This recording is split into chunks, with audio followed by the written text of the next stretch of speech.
Today we have a longer verse, but a beautifully structured one. It's a complete sentence, unlike some of the ones we've had before, and shows a real fluency. Kai egeneto hos apelton apauton, eiston uranon hoi angeloi, hoi poimenes elalum prosalelus, diel tormen de heos Bethlehem, kai edomen torrema tutatogegonos ho kurios egonorisen hemin. We start off with that kai egeneto, that echoes the egeneto we had in verse 1. We saw then that it was a really Lucan phrase, and this kai egeneto as a phrase, you get 69 times in Luke, and a further 54 in Acts. So it really is something that punctuates narrative to start episodes very efficiently in Luke. Hos, as apelthon, they went away. Who went away? Hoi angeloi, the angels. So you need the angels went away.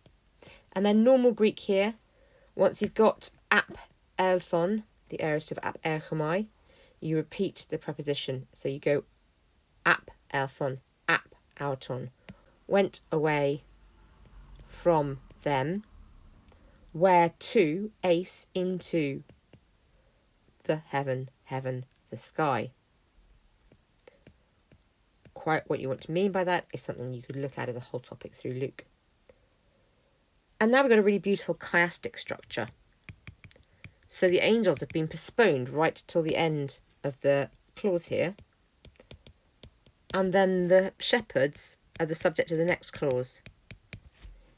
Apelthon, your verb. And then elalun, the verb. So we've got a nice inversion of verb, subject, subject, verb, giving us a sense of what the two different parties are doing opposite to each other. And that shows up in the tenses as well. Apelthon is aorist, elalun is imperfect. The shepherds kept on talking. The shepherds began to talk or kept on talking.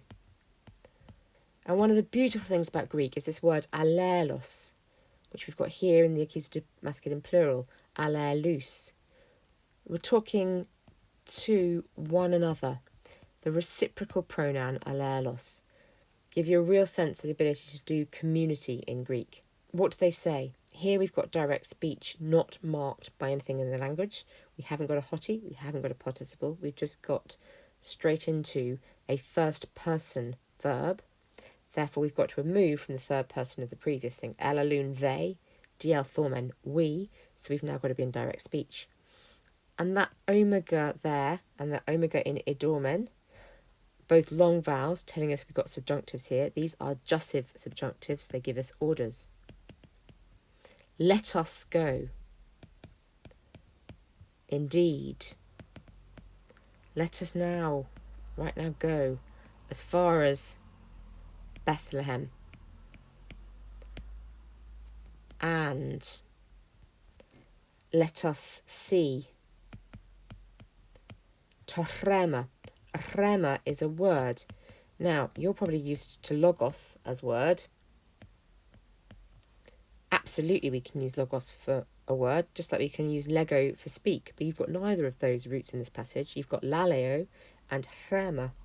And ma nouns are always neuter and often give you some kind of product of a verb. So rema here is the result of speech, i.e. the speech itself. So let us see the word, what was spoken of, tutor, this word that was spoken of. Let us see this word, togegonos. And here you've got a perfect participle of ginomai, which has happened, which has come about. This word, which has come about. And now you've got a relative clause. Ho kurios egnorisen hemin. And that ho refers back to the rema, which the Lord has made known. Egnorisen comes from gnorisdo.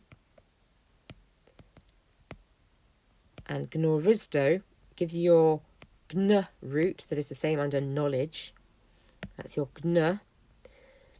But gnoristo, when you see zdo on the end of a verb, you know that it makes something happen.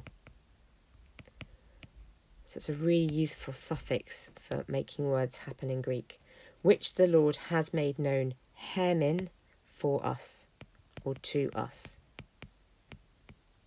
That verb, dialpomen, let us go through dia, that is relatively unusual in the New Testament. You've got 43 of them, and 31 are Luke Acts. So it's also a very Luke Act way of speaking. And some people have suggested it gives us a sense of how much space they've got to cover. They've got to go across the land to get to Bethlehem. But the same commentaries say that there are under 10 non-Luke Act uses in the New Testament. And if you do the maths here, you can see that there are 12. So it's clear that there are different ways of interpreting words and possibly some textual differences, and you might want to read some of your commentaries with the Greek in hand so that you can make your own judgment. I've been using TLG. It's a great study tool for looking at Greek as a whole, but combining that with Logos. So TLG plus Logos, and I'll put links to those both in the notes of the video as my two major Greek study tools.